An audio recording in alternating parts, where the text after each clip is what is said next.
This episode is brought to you by Fox One. Watch all 104 matches of the FIFA World Cup live in 4K for just $19.99 a month with 3 days free. Build your own multi-view, choose up to 3 streams, and follow player spotlights. Stay on top of every moment with live stats, highlights, and instant replays. The FIFA World Cup, streaming live on Fox One. Offers are subject to change. See fox.com for complete terms and conditions. The Rush Hour with James Golden. Entertaining and informative. On the Red Apple Podcast Network. Does the administration consider Haiti a safe country? For Haitians, absolutely. For Haitians? Yes. Despite the do not travel warnings? Yes, so yes, Haitians live in Haiti. It's not our position that Haitians should leave Haiti. I mean, it'd be crazy for us to say that Haitians couldn't live in Haiti. It's their country. Of course Haitians should live in Haiti. There's no viable asylum, or use a technical term here, CAT claim, or withholding claim, for any Haitian seeking relief from going back to Haiti, to their homeland. The fact that there might be pockets of Haiti where there's higher crime rates, guess what? There's pockets of Chicago with crime rates just as high, right? There's pockets of cities like St. Louis with crime just as high. Pockets of Los Angeles, crime just as high. It has never been the case that having communities that have high crime rates is a basis for asylum. Never has been, never will be. That's Stephen Miller. We have more from him. Should Haitians, my friends, be asylum forever from Haiti? Is there any reason they can't go back to Haiti? Well, Haiti's safe for Haitians. I mean, there are pockets where there's crime. I mean, that's like, should black people get asylum because they can't live in Chicago? Although I think, to be fair, the question should be asked, well, then does the same thing apply to South Africa? Because that is, every freaking liberal in the world is talking about South Africa and the South African immigrants that are coming here, the African Americans now, I guess, from South Africa. Welcome, my friends, to the Friday edition of Bo Snerdley's Rush Hour, fastest hour in American media. The media and their allies, the Democrat Party, losing their minds over the Supreme Court decision to allow the president to get rid of this temporary, forever protected status. They're temporary forever, is what they call it, from with certain groups, particularly Haitian and Syrian. And it is, man, the panic out here spreading. We're going to cover some of that. But I asked Carlos right before the show started if he was heading out to Seattle this weekend. And I didn't say why. I just said, you heading out to Seattle? And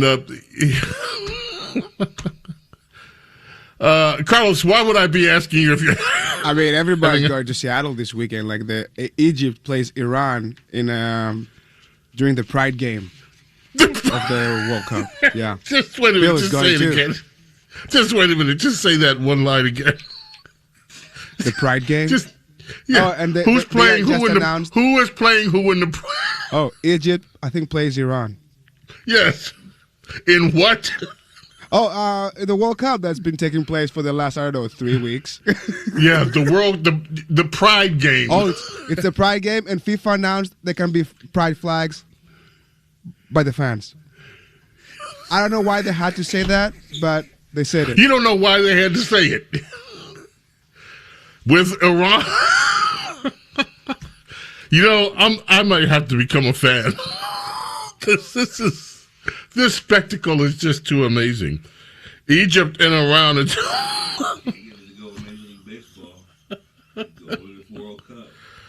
Oh, Major League Baseball.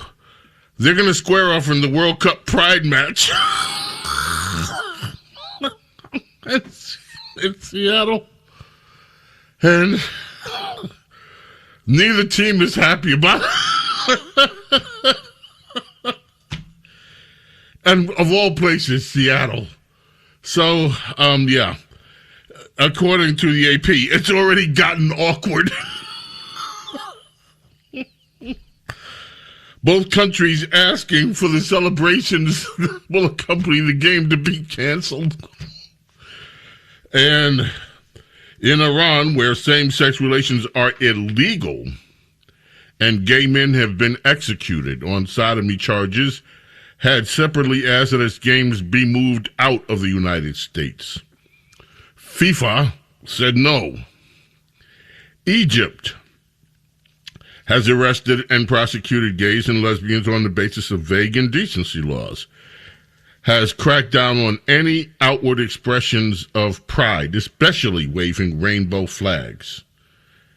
Rainbow flags, says the AP, will be out in abundance during the match. That match is supposed to happen today. Iran hasn't won a game yet, so they need that pride. Wait a minute, Iran needs the pride? They need the pride game because they haven't won yet. Okay, so anyway, that's what's happening in the World Cup news. Also, I did not understand any of this. I'm starting to have to get familiar with it. So the knockout rounds start. And the United States is number 11. I actually have been doing my homework on this. The United States is number 11 ranked right now, but they can still move ahead in the knockout round. The irony does some heavy lifting. Yeah. But the United States, who do they play in the knockouts?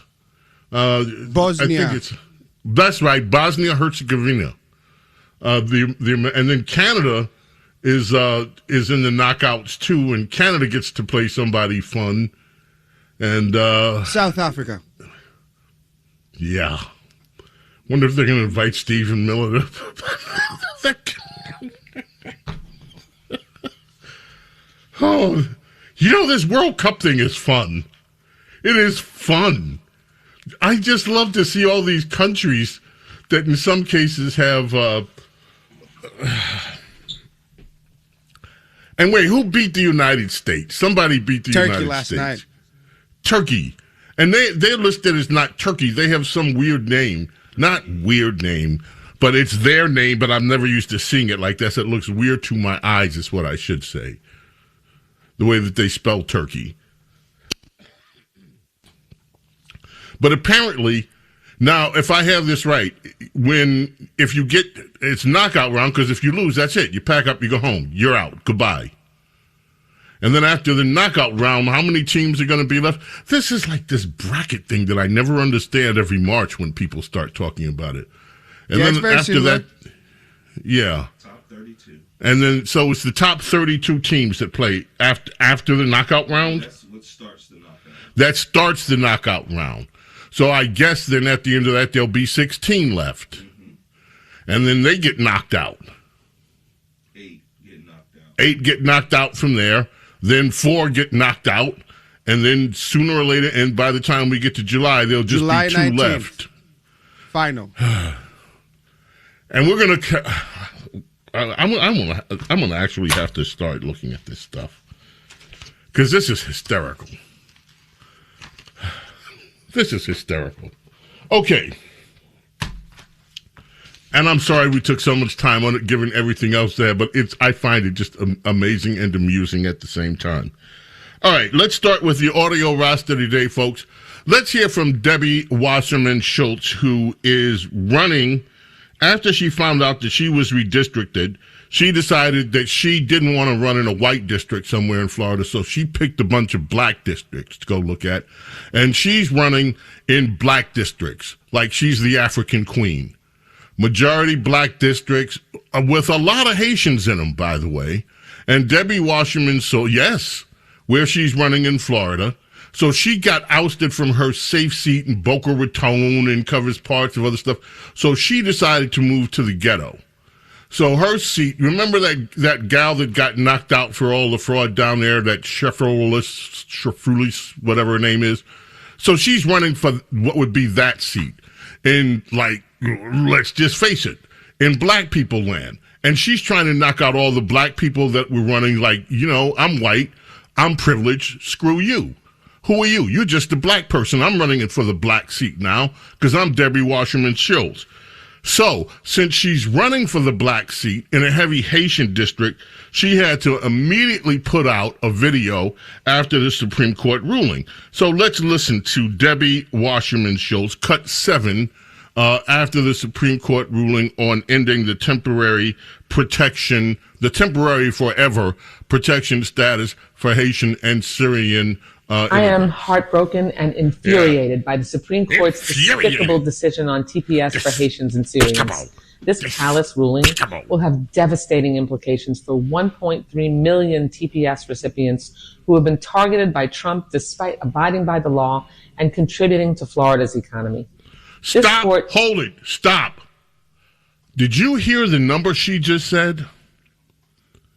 She just said, after she got through telling us how outraged and she was and how despicable it is, she said this ruling is going to have an impact on the 1.3 million Haitian and Syrian people.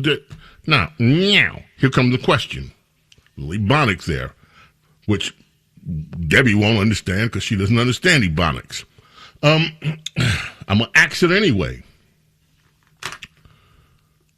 1.3 million people, she claims, in Florida alone, in this district, or Florida, are going to be affected.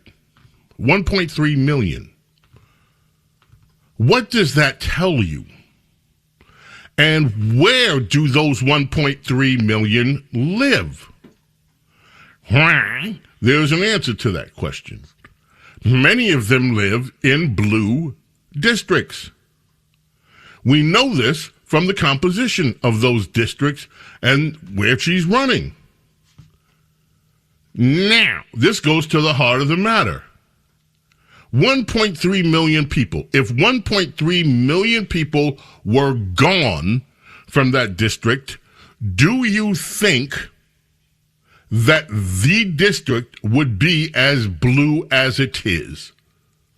Also, do you think that with 1.3 million people not in the population, the Democrats would have as many seats as they do? And the answer to both questions is, why now? And that, my friends, is exactly why Democrats are fighting. Just look at this, what Debbie Wasserman Schultz is saying, and just take it all around the country where you hear Democrats mouthing the same sort of grief and heart sickness. Let's finish listening to a little bit of Debbie Wasserman Schultz. Collectively ignored Trump's open racism against Haitians to imply that race was not a factor in this case. But we all know better. Hundreds of thousands of families who followed the law, passed multiple criminal background checks, earned work permits, and paid taxes will be torn apart, thrown in ICE jails, or sent back to a nation overrun by criminal gangs who murder and kidnap at will. Haitian American children, U.S. citizens, will be orphaned, detained in horrific conditions, or deported alongside their parents to imminent danger. Americans will pay even higher prices for groceries, healthcare, housing, and childcare. Why? I have proudly led the fight to protect Venezuelan, Haitian, and Cuban immigrant communities from Trump's collective punishment. I led nearly 200 congressional Democrats in an amicus brief defending TPS in this Supreme Court case. And I fought alongside Representative Ayanna Pressley to successfully force a House vote on legislation extending TPS for Haiti. And this fight is not over. The mission to protect our law-abiding neighbors. Debbie, I don't know whether you know this or not. Supreme Court gets the final word. The fight's over. Your fight is over. Despite what you say, you and Ayanna Pressley and every other Democrat that wants to exploit the immigration system for your own political needs and gain, it's over. The TPS, Donald Trump has the power now to change. It is supposed to be not TFPS, temporary forever status. This all got started after an earthquake in Haiti over 16 years ago, the latest round of it. 16 years is temporary enough. The court said Donald Trump can act, and they're going to act. And that's that. Not happy. Democrats not happy. James Golden, Snerdley with you here on World Cup Pride Day with Iran and Egypt. Don't go away. Coming right back. The Rush Hour with James Golden. Entertaining and informative on the Red Apple Podcast Network. The Rush Hour with James Golden. Entertaining and informative on the Red Apple Podcast Network. My friends, the world has changed dramatically. Here we are. I just learned. We're at the last day of the Amazon Prime days. And I just learned this is a conversation that's being had with dudes. 3 dudes, right? Carlos for Prime Day, is hooking himself up with a rice cooker. And Jonas walked in. Hey, Jonas, you have a rice cooker? Yeah. Right, Jonas, you said you have a rice cooker, right? Yes, sir. And you use the rice cooker. Yes. Saves a lot of time. Carlos saves a lot of time. Carlos, you're buying a rice cooker because? Yes, because I hate cooking rice in the pan. And because he can't cook. Okay, damn. And Phil sent you the link to get the right rice cooker that does 9 different things. And Carlos, you said if you buy a air fryer, that's the sign of deep commitment. Yeah, I think like an air fryer would be like something. Air fryer, I need to stay here. So I just have a question because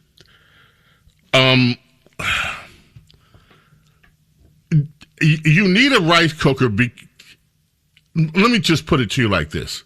Generationally, you know why I never had to invest in a rice cooker? Ask me why. Because I had a girlfriend, bro. Hey, what you trying to say? You have about a wife, me? Jonas. Why do you need a wife? Why do you have a wife, bro? Why do you need a rice cooker? What she has is what I have. She uses it. I use it sparingly, but we have a rice cooker. Oh, so it changed from I have one to we have one. Yeah, you corrected me. Well, I never had one. You know why? Why? I had a woman, bro. Just saying. Young bucks. And that's all right. I'm going to pay for I'm going to pay for this remark somehow or another. But it's true. You guys today are a different breed. And I congratulate you for it, gentlemen. The Rush Hour with James Golden. Entertaining and informative on the Red Apple Podcast Network. The Rush Hour with James Golden. Entertaining and informative on the Red Apple Podcast Network.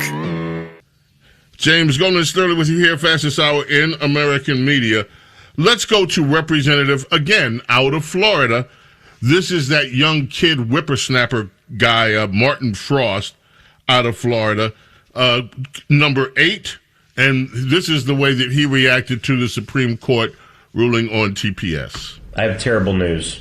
The Supreme Court has sided with the Trump administration on a terrible decision that will rip away temporary protective status from Haitians and Syrians in the United States. This was a 6-3 Supreme Court decision along political and ideological lines, and it now means that over 6,000 Syrians and over 350,000 Haitians on TPS, temporary protective status, are now at risk of immediate deportation. This is a terrible decision nationwide, but especially in our community of Central Florida, where we have so many Haitian Americans who live with us. These are our neighbors. These are our caretakers. These are our teachers. These are our people that now are at risk of immediate deportation, regardless of what they do in our community, regardless of the fact that they have families, regardless of the fact that they are our neighbors. And there's 2 things I want you to know.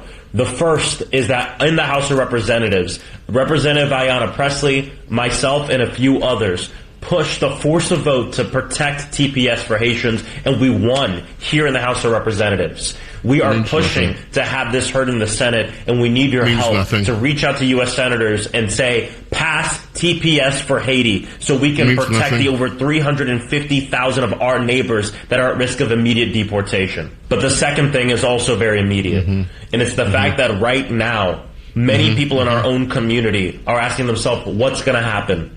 What's going to happen to myself? What's going to happen to my dad? What's going to happen to my mom? What's going to happen to our family? Because remember, many of the families in Central Florida that are on TPS are mixed status families. This doesn't just mean that maybe one person gets deported. You could see entire families ripped apart at the seams. Some having to go back to Haiti, some staying here, or all of them deciding to leave. And it is going to be important for us as a community to step up to wrap our arms around our Haitian brothers, sisters, and siblings. Our office will be convening local Haitian clergy, advocacy groups on immigration, legal aid groups, food assistance, and many other things, so we can come together to figure out how can we help our neighbors in this moment that is so disturbing and devastating. I'll have more updates for you on how we're going to fight to protect TPS for Haiti, but also how we're going to deal with this situation right now as a community. But to my Haitian family... Okay, and thank you. We got the drift. Very nice guy. The word temporary obviously means nothing to Democrats. They're our friends, they're our neighbors, blah, blah, blah. They're here temporarily. No, they're here forever. No, they were here temporarily. It's a scam on the immigration system, and it always has been. Now, I'm not saying that I have no empathy or sympathy for people that could be affected by it, because I do. I have lots of empathy and sympathy. Would I want to be in that situation, to be totally honest with you? Nope. Wouldn't. Is it going to be devastating for some families? I'm not going to gloss over it. Absolutely it will. But the entire thing has been a scam. It has been a scam. Temporary never meant temporary. And what is behind it? Political power is behind it. The more people you have stacked in these districts, the more people you have stacked in these blue cities, districts, places, the more congressional seats that you get.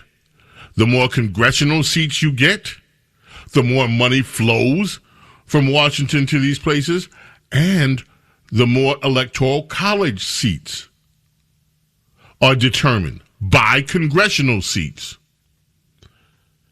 It is a shame that these immigrant communities get used this way, because that's what's happening. The Democrat Party has been using them to cook the books.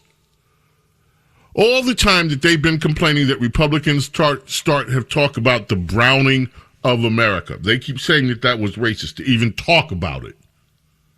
And now they're claiming racist and racism when the very people that came in are asked to leave. Listen to Keith Boykin from CNN.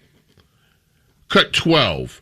This is Keith Boykin on CNN discussing same thing. But the larger problem is that this is a country that is now governed by a racist foreign policy and a racist immigration policy. At the same time, Stephen Miller is out here claiming that we don't allow anybody into this country for asylum anymore. The doors are closed. We're allowing white South Africans to come to this country. Those are the only people who can come to this country right now, white South Africans. But 350,000 Haitian Americans who are black can't stay here, even though they have been here, many of them for many years.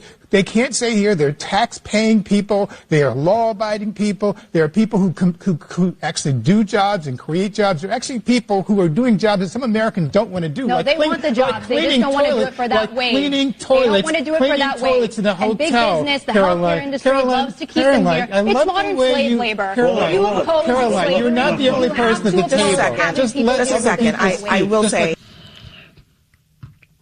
The Abby panel. Now let's dissect that, and because this is important stuff, and I hear this all the time.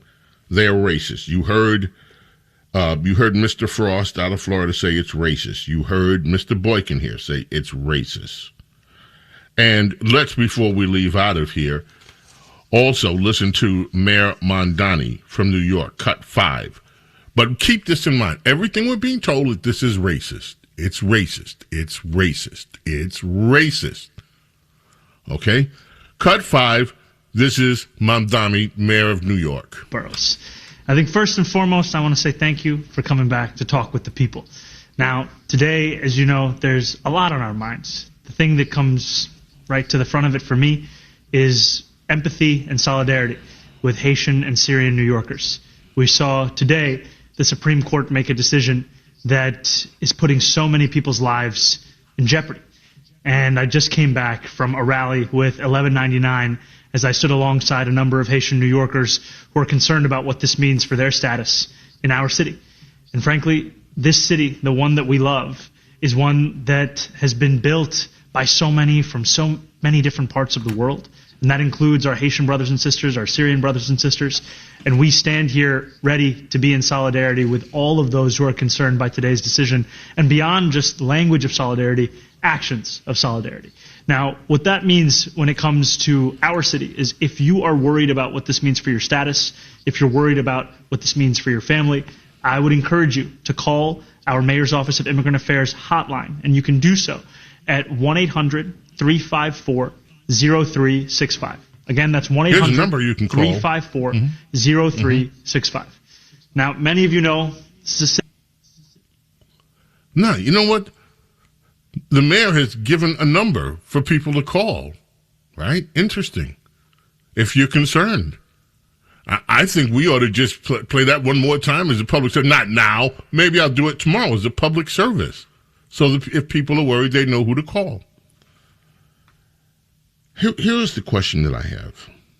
And I say this in all seriousness. If it's racist to ask people to leave, why wasn't it racist to ask them to come? Joe Biden, Kamala Harris, and before that, Obama, and before that, many other Democrats have opened the borders so that right now we have 30 million illegal immigrants in America. You hear these large numbers. Debbie Wasserman Schultz says it's 1.3 million. The other guys are downplaying it, 300,000 here. Mandami doesn't talk to the numbers. But let's assume that somewhere between those numbers it's right. Somewhere between 300,000, it's got to be more than that, and 1.3 million, just in these two groups alone, as part, which is now about 1/30th, 1/10th, actually, no, 30th of those that actually are here illegally. If it is racist to say you have to go home, why wasn't it considered racist when Democrats asked them to come in? If they were being asked to come in or let in on the basis of their race, on the basis of where they came from, is that not also racist? And if they were racist, we're going to stack the decks politically with black and brown illegal immigrants. If it was a plan to help brown up America and make sure that the white majority in this country was eliminated, as was what Democrats and liberals used to openly say and brag about, how we were nearing the day when whites would become the minority, and then y'all will know what it feels like in America. So if it was racist to load the decks, why is it, and that was okay, why isn't it okay to say, okay, it's time to go home now? Weren't you racist to do this? And isn't this just correcting your racism? I'm just asking. Those are just some of the sum of what is happening. Some of what is happening. Before we move on, I just want to very quickly play something else that this is all fomenting. And we're hearing Democrats say this openly now. They used to just hint at it, but now they're saying it openly. Cut 17. This is Representative Seth Moulton from the state of Massachusetts. But on top of that, let's talk about packing the court. Let's talk about expanding it. Let's talk about what we need to do to push back against the MAGA Republicans. This is not a time to step back. This is a time to stand up and fight. You hear it now openly discussed. Let's pack the court. Democrats, all the 50, 60 years, for instance, that liberal courts foisted Roe on the country. and we had to live, those that were conservative, with rulings that went against what we considered to be our values, it was okay. That's just the way it's supposed to be. Liberals now have a court that's ruling against them and some of the things that their liberal on the bench force this country into. And they don't like it, but it's not okay. It's okay for other people to have to live under liberal rules. It's not okay when liberals have to live under things they don't like. Then they have to change the rules. And that's what we're hearing now. The court is corrupt. The court is this. The court is that. Nope, the court is the court. And everything that the court is doing is being done legally and in many cases in accordance with the Constitution of the United States. Liberals don't like either. And so now they have to talk openly about what is a true insurrection. We don't like the way the political landscape is, so now let's blow it up and rig it so that we get what we want. When we return, coming back with the clip of the day. The Rush Hour with James Golden. Entertaining and informative on the Red Apple Podcast Network. The Rush Hour with James Golden. Entertaining and informative on the Red Apple Podcast Network. The clip of the day. You want to hear it. It's the clip of the day.